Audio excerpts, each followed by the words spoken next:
Hello mga papsi, magandang gabi sa inyo. Ngayong gabi ay magluluto ako ng kababayan bread na white, no? So hindi ko siya nilagyan ng food color na yellow. Kaya plain white bread kababayan ang gagawin ko. Niluto ko ngayon. Ayan, so isasalang na natin para nang maluto na ito. Ayan, so 1 kilo yung ginawa ko mga papsi.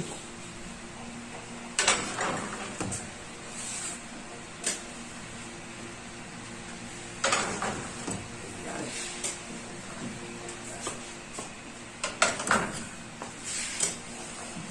Ayan, so dito muna natin lagay sa ilalim. So hintayin natin bumuo siya na kababayan bread na talaga siya, no?